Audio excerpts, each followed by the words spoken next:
Le chat sauvage et le rat. Le chat sauvage et le rat jouaient ensemble. Le rat gardait la maison, le chat était chasseur. Le chat était absent à la chasse et le rat avait creusé un trou dans la terre. Mais le chat ne comprenait pas l'idée du rat. Alors ils se consultèrent et délibérèrent de voler un bœuf. Ils partirent pour aller voler et ils trouvèrent un bœuf bien gras. Mais le rat fut dépouillé par le chat, qui prit la viande pour lui et lui donna les os. Quand tous deux eurent mangé, il restait encore une grande quantité intacte. Le rat demanda un peu de viande, mais le chat ne lui en donna pas. Il ne lui donna que la peau. Alors le chat coupa le reste de la viande, le sala, le cousit dans un panier, le pendit pour sécher après le montant de la porte, et s'en retourna à la chasse.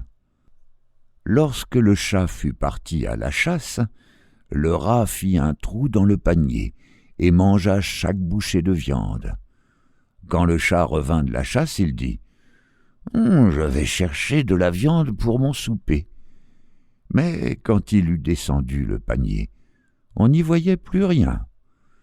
Il fut extrêmement fâché et poursuivit le rat, mais celui-ci courut dans le trou qu'il avait fait et échappa ainsi. Alors le chat maudit le rat et dit « Tant que ma race durera, les rats devront être dévorés par les chats. »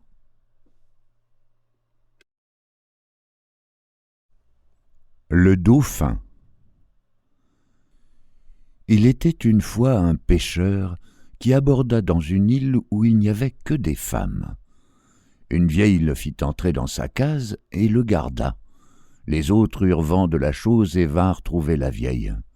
« Un homme ne s'est-il pas réfugié chez vous ?» dirent-elles. « Non, » répondit la vieille.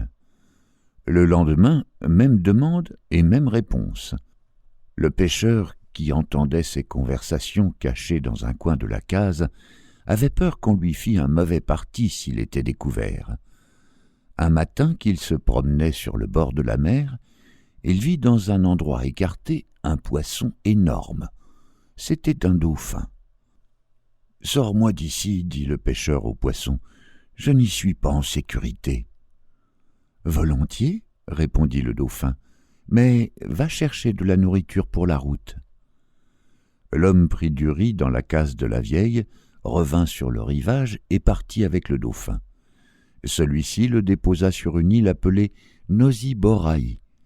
Ce nom lui vient probablement de celui du pêcheur qui s'appelait, dit-on, Boraï.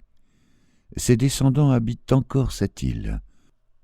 Pour remercier le dauphin d'avoir rendu un si grand service à leur premier ancêtre, ils ne leur font jamais la chasse, ne le tuent, ni ne mangent sa chair.